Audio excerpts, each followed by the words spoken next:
शिवसेना उद्धव बाळासाहेब ठाकरे पक्षामध्ये पडत असलेल्या खिंडारा संदर्भातही उद्धव ठाकरे यांनी या महामुलाखतीमधून सोडेतोड प्रतिक्रिया दिली आहे। काही वेळेला साचलेल्या डबक्याला थोडासा आउटलेट द्यावा लागतो आणि नवीन झरा यावा लागतो।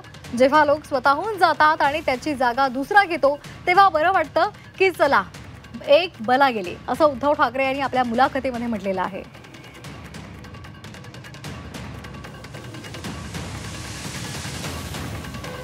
हे जे आउटगोइंग सुरू आहे मोठ्या प्रमाणात, त्याला उपाय काय?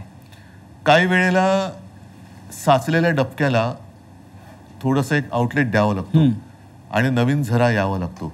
ज्या गोष्टी आपण थोडंसं, मी असं म्हणेन की एखाद्या वेळेला भावनेच्या भरात किंवा प्रेमामुळे आपण करत नाही आणि कल त्या माणूस अयोग्य आहे, पण काय करणार, तो स्वतःहून जातो आणि त्याची जागा नवीन दुसरा माणूस घेतो, तेव्हा बरं वाटतं की अरे साले बला गेली एक।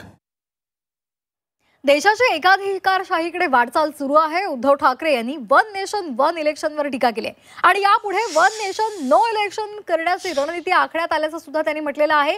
विरोधी पक्षांना संपवण्याचा भाजपचे डाव असल्याचंही उद्धव ठाकरे म्हणाले। देशाची एकाधिकारशाहीकडे वाटचाल सुरू आहे अशी टीका त्यांनी केली आहे।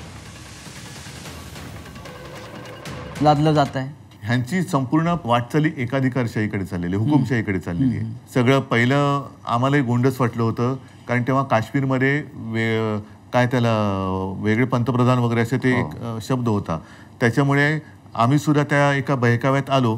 काश्मीरमध्ये 370 कलम काढलं पाहिजे याच्यावरती त्याही वेळेला ठाम होतो, आम्ही पाठिंबा दिला आणि आजही मी ठाम आहे, त्याच्याबद्दल दुमत नाहीये, त्याच्याबद्दल दुमत नाही। पण एक निशाण, एक विधान आणि एक प्रधान, आता वन नेशन वन इलेक्शन, मग त्याच्यानंतर वन नेशन वन लँग्वेज पण करतील, मग त्याच्यानंतर म्हणजे सगळं काही। बरं, नड्डा बोललेत की देशात एकच पक्ष राहणार, म्हणजे वन पार्टी, ही एकाधिकारशाही चाललेली आहे। One party one election, one party मग नो इलेक्शन होईल, नो इलेक्शन।